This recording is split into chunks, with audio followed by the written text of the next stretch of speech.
오늘은 우리가 사람들이 제일 좋아하는 사람들이 한문을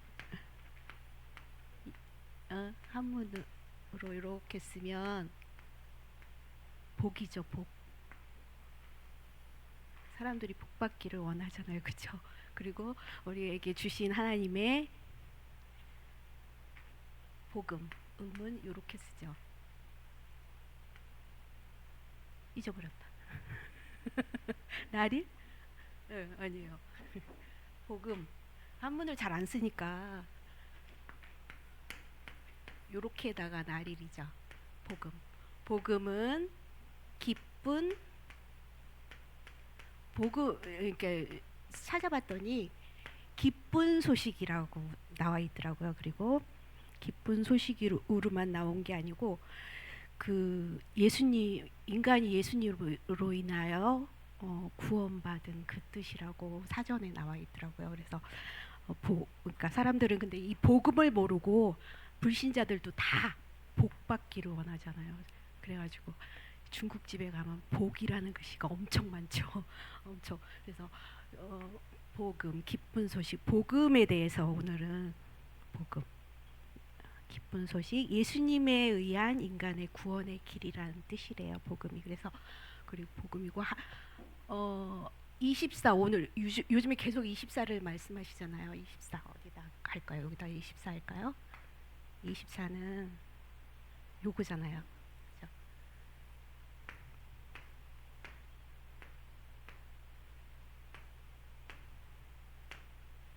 이렇게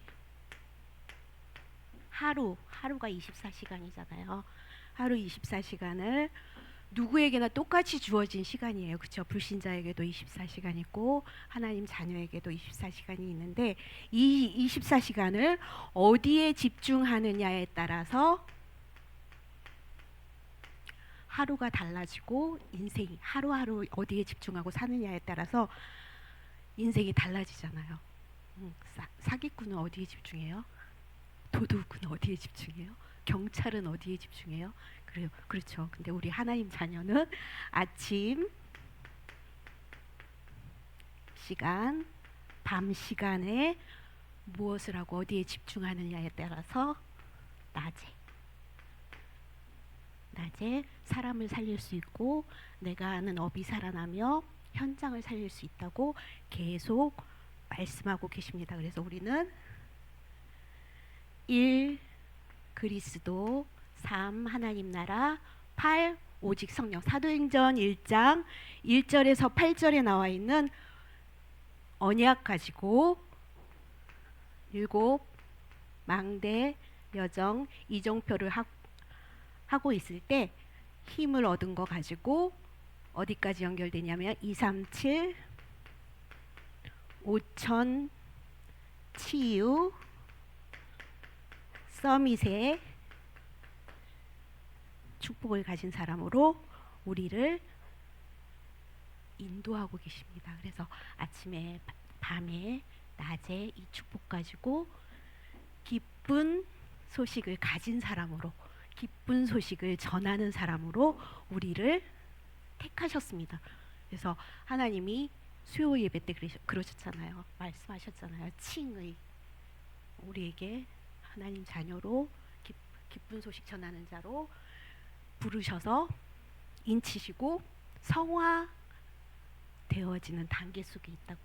다 이루었다. 어디에서 다 이루었냐면 요한복음 1장 1절에는 보면 요한복음은 요한이 쓴 복음이잖아요. 예수님의 제자 요한이 마태, 마가, 누가, 요한은 예수님을 공생애 동안 따라다녔던 제자들이 복음을 쓴 거잖아요. 그 요한복음은 하나님이신 그분이 이 땅에 오셔서 하신 하나님의 신 그분을 쓴 요한복음에는 1장 1절에 태초에 말씀이 계시니라 하면서 그 말씀은 하나님이시다 이렇게 말씀하시고 1장 14절에는 말씀이 육신이 되어 이 땅에 오셨다고 말씀하고 계시면서 요한복음은 그것을 강조하고 있죠. 그래서 어디에서 다 이루셨냐면 십자가에서 다 이루신 것, 그 내용을 우리는 알고 있어요. 십자가에서 다 이루었다 하고 죽으시고 그리스도라는 증거로 3일 만에 부활하셔서 지금 성령으로 우리와 함께 하시는데, 이 기쁜 소식을 어디에 말씀하고 계시냐면 성경에 66권에 구약에는 보내줄게, 메시아 보내줄게 약속하셨고, 신약에는 그분이 그리스도로 오셨다. 그래서 그분을 본 요한이 쓴 요한복음을 통하여 하나님은 다 이루었다 말씀하셨는데, 뭘 이루었나? 인간의 문제, 하나님 떠난 문제, 그리고 인간의 문제, 하나님 떠나서 죄 가운데 빠진 문제, 사단의 문제를 다 이루신 거예요. 요한복음 14장 6절에 내가 길이요 진리요 생명이니 나로 말미암지 않고는 아버지께로 올 자가 없느니라. 죄 문제. 마가복음 10장 45절 대속물로 우리의 죄를 해결하시기 위하여 대속물로 이 땅에 오셨고, 로마서 8장 2절에는 그리스도 안에 있는 생명의 성령의 법이 죄와 사망의 법에서 우리를 해방시켰다고 말씀하고 계시고, 사단의 머리를 깨뜨리신 일, 하나님의 아들이 이 땅에 오신 것은 마귀의 일을 멸하려고 오셨다 말씀하셔요. 그래서 이 부분을 다 이루었다 하신 거예요. 그러면 이 부분을 듣고 부활하신 예수 그리스도를 영접하면, 마음속에 영접하면 하나님 자녀가 되는 거잖아요. 그죠? 근데 다 이루었다 이 그리스도의 비밀이 죄 가운데 빠져서 하나님 떠나고 사단한테 잡혀있던 이 인생에서 하나님 만나고 하나님 자녀 될 때 필요해요. 그쵸? 하나님 자녀 된 이후에는 필요 없을까요? 아니죠. 우리는 일생을 사는 동안 이제 우리는 하나님의 사람으로 하나님 자녀 됐어요. 그래서 일생을 사는 동안 우리에게는 이제 날마다 살아있다는 증거로 문제와 갈등과 어떨 때는 위기가 와요. 근데 이거 왔을 때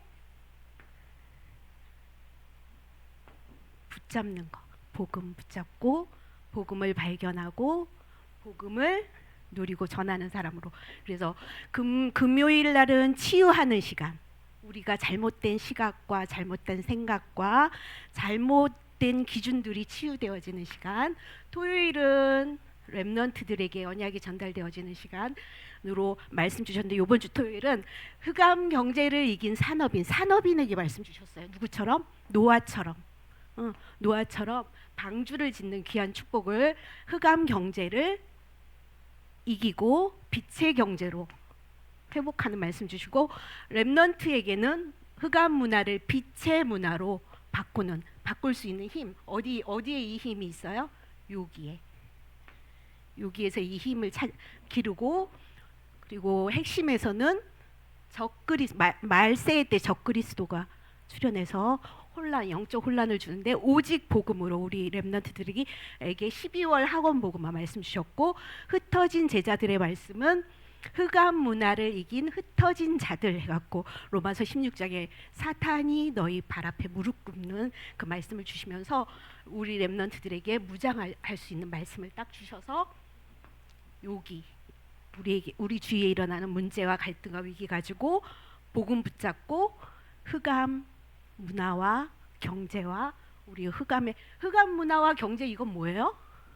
창세기 3장 6장 11장 사도행전 13장 16장 19장 하나님 모르게 하는 경제, 하나님 모르게 하는 문화, 이게 흑암이잖아요. 다른 게 흑암이 아니고, 거기에서 빛을 비추는 귀한 축복을 가질 수 있도록 토요일날 말씀 주시고, 주일은 마가다락방의 이정표와 영원한 응답 구역 공과 말씀 주셨어요. 마가의 다락방에 누가 모여 있었어요? 갈보리산, 감남산, 언약을 가진 사람들이 모여서 체험한 곳이잖아요. 그죠? 요 말씀 주시면서 일부 말씀은 추수감사절의 본질 말씀 주셨어요. 그래서 그 말씀 가지고 2부에는 세계 선교의 힘 말씀 주셨어요. 그게 뭐예요?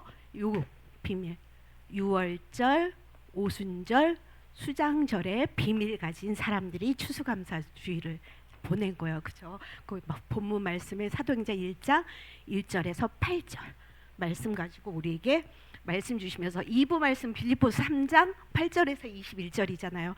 빌립보 교회에게 바울이 가슴을 담고 빌립보서를 쓴 옥중서신을 쓴 그 가슴을 우리에게 갖게 하셨어요. 그래서 2000년 전에 십자가에서 다 이루신 이 언약이 요번 주간에 우리에게 말씀 주신 것과 같은 연결선상에 있음에 우리는 지금도 여전히 지금 여기 이 자리에 함께 하시는 하나님의 말씀을 붙잡는 시간이에요. 그렇죠? 그래서 우리가 이제 이런 것을 우리의 삶과 우리가 공부한 것과 말씀과 따로따로가 아니라 우리 이제 이거는 교회에 사는 이제 특별한 사람만 알잖아요. 그죠? 교회에 대해서 말씀에 대해서 관심 있는 사람만 알고 우리가 이제 우리 아이들이 커서 중학교, 초등학교 고학년이나 중학교, 고등학교 가면 국사? 우리나라 역사를 국사라고 하나요? 그죠? 국사? 맞아요? 국사 또 있고 또 고등학교 가면 세계사 외우죠. 세계사의 흐름. 그렇게 공부를 하잖아요. 이 공부하는 이유가 저는 결론을 보니까 말씀을 알게 하고 하나님을 알게 하기 위해서 준비되어지는 공부더라고요. 그래서 제가 여기다가 너무 크게 썼다. 지도를 한번 그려볼게요. 그림을 잘 못 그리는데 여기가 우리가 살고 있는 아시아예요. 아시아 땅이 5대양 6대주 중에서 6대주 중에서 제일 큰 대륙이더라고요. 근데 여기에 조그맣게 우리나라가 있죠. 여기 우리나라. 그리고 이쪽에는 유럽. 요 밑에는 아프리카. 그리고 요쪽에는 북미. 이렇게 밑에는 남미. 이렇게 그 동그랗게 연결돼 있잖아요. 그래서 하나님께서 구약 보내주겠다 약속하시고 어디에 보낼까 보시다가 여기쯤 보내셨잖아요. 이스라엘 땅에 예수님이 오셨잖아요. 12월 25일 좀 있으면 성탄 되잖아요. 여기에 오셔가지고 이 일을 행하셨죠. 그죠? 그래가지고 여기서 바울이 아까 전도자 바울이 여기서 말씀을 전하는 그걸 통해서 로마도 보아야 하리라. 로마까지 복음이 증거되어지고 이 유럽 땅이 복음이 들어갔을 때 번성하면서 해가 짓지 않는 나라 로마라고 했어요. 그래갖고 유럽에서 요 배 타고 대서양을 건너서 복음이 희미해질 때 미국으로 갔잖아요. 청교도들이 가가지고 여기 미국에 사는 아프리카가 아니라 인디안들과 싸우고 이 땅을 차지하면서 200년 만에 저 어렸을 때 그 세계사 배울 때 미국은 이 사람들이 갔는데 그러니까 언약 관점에서 설명을 들은 게 아니라 그러니까 학교에서 공부할 때 그렇게 들었거든요. 이 사람들이 건너가서 200년 만에 세계 최강국이 되었다. 이렇게 선생님들이 설명해 주신 게 기억이 나거든요. 200년 만에 세계 최강국이 되면서 선교사를 많이 파송했잖아요. 그 선교사님들 중에 우리나라 여기 와가지고 처음에 선교사님들이 와갖고는 성경만 들고 와서 목숨을 잃었던 그런 선교사님도 있고 선교 운동 하다가 또 돌아가신 분 있고 우리 순교 성지 가보면 다 있잖아요. 그 복음의 씨앗이 여기 심겨졌어요. 그때 복음이 처음 들어왔을 때 우리나라는 일제 고 전에는 뭐 여러 나라에 침략당하고 그렇게 침략당하기만 하고 힘없는 그런 나라였고 사진 그런 데 보면 되게 힘들게 살았어. 우리 어렸을 때도 그러니까 지금처럼 발전하지 않았잖아요. 그렇게 살 때 복음이 들어와서 이제 6.25 전쟁 겪고 막 하면서 그 군인들이나 저게 따라서 미국으로 가잖아요.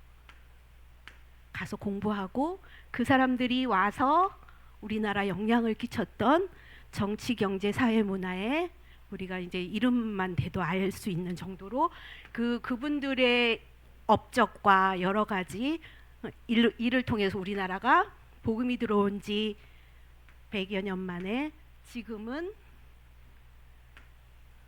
오세아니아.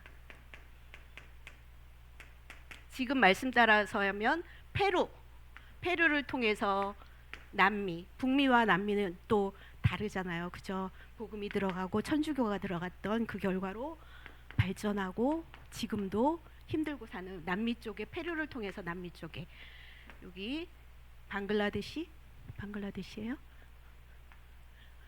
를 통해서 이제 중앙아시아나 다른 나라 5천 종족이 여기에 속한다고 지금 말씀의 흐름에 따라서는 이렇게 품고 우리가 기도하고 있잖아요.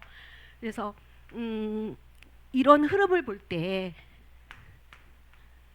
내가 얼마나 축복된 존재인지, 그리고 내가 전하는 이 복음의 흐름이 지금 여태까지 교회사와 국사와 세계사를 통해서 이렇게 흘러가고 있는 이 흐름을 볼 때 말씀이 선포되어지는 그 자리에 있었다는 그 증거 하나로 하나님은 우리에게 복 있는 사람으로 세우시고, 너는 이 복 있는 사람이고 가장 복된 자리에 있는 거야. 그래서 지금 우리는 하나님이 우리가 준비한 모든 것, 우리가 가지고 있는 크고 작은 모든 것을 통해서 하나님은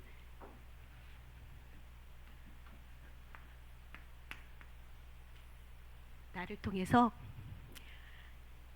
가지고 계신 계획이 있어요. 너는 하나님의 자녀야. 개인에 일어나는, 가정에 일어나는, 교회에 일어나는, 그리고 우리 나라, 세계. 수요일날 말씀하셨죠. 저기 목사님 말씀하셨잖아요. 페루에 대통령이 가 계시더라고. 그러면서 가 계셨다고. 목사님 갔다 오셨는데 그 다음 주엔가 페루에 대통령하고 악수하고, 아니 대통령이 아니라 대통령하고 만났는지 안 만났는지 제가 뉴스를 안 봐서 모르겠는데 그 나라에 가 계시잖아요.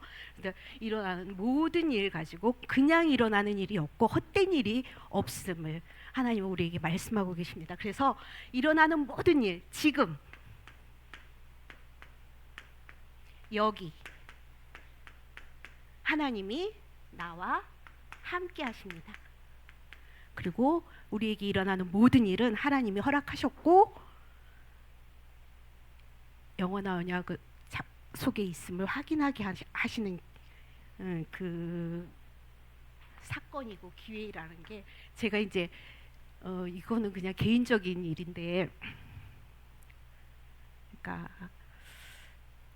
이것도 오래전이에요. 오래전인데 저 오래전 한 20년 전에 우리 가가호 이렇게 아파트나 이런데 막 전도지 가지고 띵동도 하고 그랬잖아요.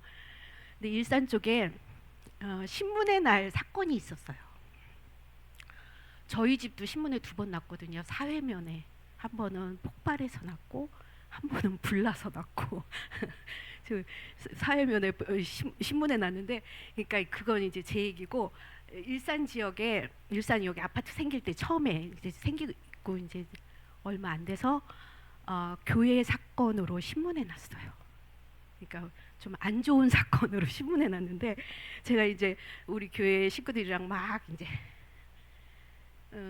전도를 다니면, 제가 가면은 이제 어느 날 제가 갔는데 그 교회 주보가 지금 집마다 꽂혀 있는 거예요. 신문에 난 교회 주보가. 그래서 저는 이제 정의롭다고, 제가 정의롭게 제 생각대로 여기는 나쁜 교회야. 그러면서 그 주보를 빼고 우리 걸 꽂고 제가 갖고 와갖고, 이거 아무데나 버리면 딴 사람이 또 보고 이 교회 갈 수도 있어. 막 이러면서 저 혼자서 아무한테도 말하지 않았는데, 그래갖고 쓰레기통에도 못 버리고 제가 이제 싱크대에서 이렇게 태웠어요. 그거를 태워야지 완전히 없어진다고. 근데 태웠더니 싱크대가 이렇게 그슬러가지고 그게 안 지워지는 거예요. 아무리 수세미로 닦아도 안 지워지는 거예요. 그래서 처음에는 제가 이제 정의롭고 제가 잘한다고 잘하는 거라고 생각하고 그걸 태웠는데 이게 닦고 안 지워지고 그걸 볼 때마다 생각이 바뀌는 거예요. 복음이 전달되어지는 거지 사람의 행위가 전달되어지는 게 아니다라고 말씀하시는 것 같았어요. 제가 저에게. 그래서 그 자국은 제가 이제 거기 그 집에 살면서 이사 나올 때까지 그 자국은 없어지지 않았거든요. 태웠던 자국은. 그게 이제 저에게는 이제 그게 막 가슴에 흔적으로 남아 있죠. 그래서 그런 것도 하나님은 그냥 겪게 하시지 않았을 거라는 생각이 들어요. 그래서 우리에게 일어나는 모든 일, 우리가 좋은 일도 있고 희노애락 다 있잖아요. 안 봤으면 좋겠는 일도 있고. 그런데 하나님은 우리 각자 개인에게 하나님이 나에게 하실 말씀이 있을 거예요. 그래서 그 일이 생각나더라고요. 그래서 우리는 하나님 앞에 서서 하나님께 기도하고 하나님의 말씀을 듣고, 그게 저기 썼던 진짜 복 있는 사람이 아닌가 싶습니다. 그리고 우리 후대들에게 진짜 복 있는 사람은 어떻게 해야 되는지, 내 생각대로, 내 마음대로, 내 계획대로, 세상의 방법대로 그게 아니고 하나님이 뭐라 말씀하시는지, 하나님이 어떻게 해가실지 그것을 바라보는 것이 복 있는 사람이라고 생각되고, 우리에게 많은 일과 우리의 상태가 주저앉아 있을지라도 여태까지 우리에게 말씀하시는 하나님은 그 말씀을 이루어 가실 것입니다. 그죠? 2024년 원단 말씀으로 영원한 기업 말씀하시면서 그때도 사도행전 1장 1절에서 8절 본문 말씀이더라고요. 그래서 영원한 기업, 그리고 영원한 작품, 영원한 유산, 네, 귀한 축복 가지고 1년을 시작하게 하신 하나님은 벌써 11월 말, 12월 한 달 남았어요. 그리고 12월 말에는 또 원단 말씀을 주실 텐데, 한 달 동안 우리가 우리 인생에 찾아오셔서 나를 하나님 거로 만드시고, 하나님의 능력을 나를 하나님 거로 만드시고, 하나님 말씀을 듣는 자로 만드신 하나님은 2025년을 향한 하나님의 계획, 또 말씀을 주실 터인데, 이제 12월 한 달 동안 원단 말씀을 기대하며 또 기도하며 우리는 사는 생활하는 귀한 축복을 누리며 우리의 후대에게 이 축복이 전달되어지는 귀한 축복을 누릴 수 있도록 하나님 이 시간을 허락하셨다고 생각합니다. 제가 기도하겠습니다.